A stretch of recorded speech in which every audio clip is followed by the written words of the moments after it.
3 weeks in, and the fighting between Armenia and Azerbaijan over the disputed region of Nagorno-Karabakh shows no signs of stopping. Both sides have traded blame for the current outbreak of hostilities.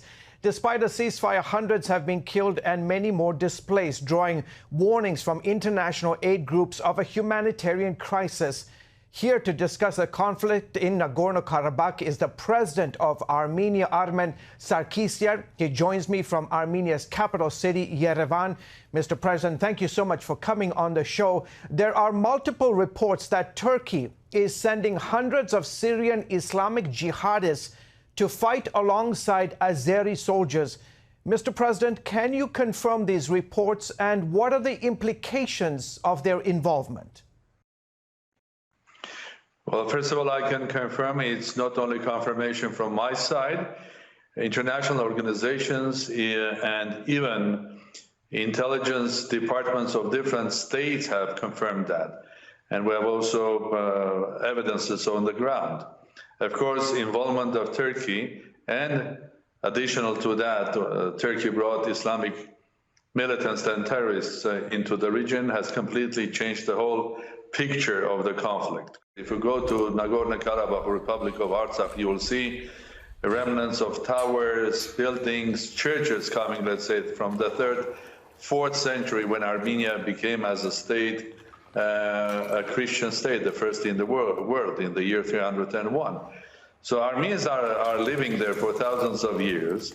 And with the breakdown of Soviet Union, people of Nagorno-Karabakh decided that they would like to live independently and exercise their life, their religion, their heritage, and basically live as a free people. Now, on the 27th of September, Azerbaijan, definitely fully supported by Turkey, started another war. It's more than 2 weeks we're watching hundreds and hundreds of people that are killed. They're killed on both sides. Civilians are bombarded. Why is Turkey getting involved in this part of South Caucasus?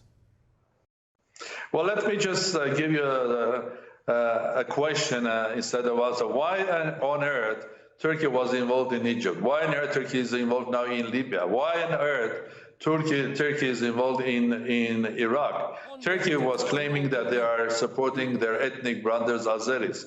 But their ethnic brothers go up to Central Asia, go to Mongolia, they go to north of China. So that means they are going to interfere anywhere there. Why on earth they got involved in Syria, a place with an ancient culture, and one of the first that have suffered there were Armenian communities. One of the first that have suffered there was Christian communities, because Turkey has also invaded the north of Syria. They speak about territorial integrity of Azerbaijan, but in the same time, they break the territorial integrity of many countries. Why on earth they are creating tensions in Mediterranean with Greece now, with Cyprus, and so on and so forth? Turkey desires to establish itself as a regional power, and Turkey bullies everybody around. Coming into Caucasus, they want to say that they are there. They want to say they are a power there. They want to teach Armenians the lessons of Nagorno-Karabakh, telling Azeris, you cannot solve it out, we will help you to solve it out. They want to stay in Azerbaijan, and basically, by staying there, take control over international oil and gas pipelines. So then Europe will become a hostage of Turkey, and Central Asia, or Caspian region will become a hostage of that. But the most important, wherever they go, alone or bringing Islamic militants with them, basically they are there and they are destroying not only people's lives, but also ancient languages. As I said, like in Syria, destroying ancient Christian culture that was everywhere, including in the north of Syria. What are the consequences, Mr. President, of not stopping Turkey's involvement in this conflict? Well, not stopping Turkey in this conflict, you will get another Syria, but 10 times bigger, because you will get completely unstable Caucasus. You will get international pipelines controlled, or maybe even brutally controlled by Turkey. So if Turkey is not excluded from the picture, it will be very, very difficult to come to a peaceful settlement, i.e. through negotiations, and bring people back to the negotiation table of the Minsk group of OSCE. That means Turkey is the biggest obstacle now for peace process. And to that point, Mr. President, do you see this has historically been viewed as an ethnic conflict? With the emergence of Turkey in this conflict, do you see this as now potentially becoming a religious war between Armenia, which is an ancient Christian nation, and Azerbaijan and Turkey, predominantly Muslim? I would not call it that it will become a religious war, although Turkey is trying to bring these Islamic militants. They are all paid, they are mercenaries. But it is somehow a conflict of different civilizations, different approaches, different cultures. And it's also a conflict that basically, to be mild, or diplomatically, while Armenians in Nagorno-Karabakh, clearly they are fighting for their faith, for their culture, for their houses, for their proud history, for their children and grandchildren, for everything. But at the same time, while fighting now Azerbaijan and Turkey and the mercenaries, they're also fighting somehow for the security of Europe, for the security of the whole region, for the security of even Middle East, for the security of Central Asia and even Russia and Iran. So these brave people are like the story of the David and the Goliath. They are facing an enormous enemy that wants to destroy a whole civilization, a culture, religion, and people. So the Prime Minister of Armenia went on national television and referred to this conflict as a Turkish-Azerbaijani terrorist alliance. Mr. President, do you see it that way as well? Well, what I see here is definitely while we are fighting, people are fighting in Nagorno-Karabakh for their honor, for their history, for their culture.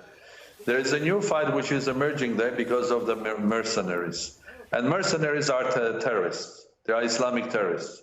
So from that point of view, I would say that we would like to appeal to international community, to everybody, to put pressure on Turkey that they will get out from Azerbaijan together with their mercenaries and terrorists.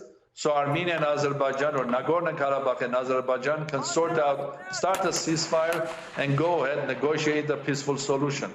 Armenia was always for a peaceful solution. This war is not something that we wanted, never. This war is not something that people of Nagorno-Karabakh wanted. They are brave, they are fast, they are smart people. They want to develop their country, they want to be a part of international community. But this is a fight for their culture, for their communities, for their civilization, which is different what Turkey is bringing to the area.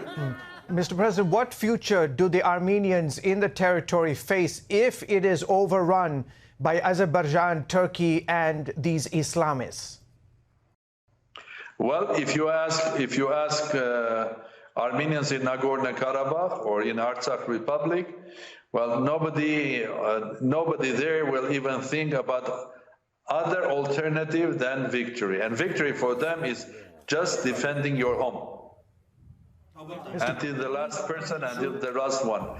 And I can assure you, there's a huge number of volunteers from Armenia proper going to Nagorno-Karabakh. There are volunteers from worldwide, Armenians from different countries coming to join and to fight it, because again and again, it reminds now, with the involvement of Turkey, the genocide of Armenians that happened 100 years ago. And there's no one Armenian living in any country in the world, starting from Americas, coming to Europe, to Russia, anywhere in the world, that would like to see another genocide happening. Mr. President, thank you so much for joining us on the broadcast. I appreciate you coming on. Thank you very much indeed.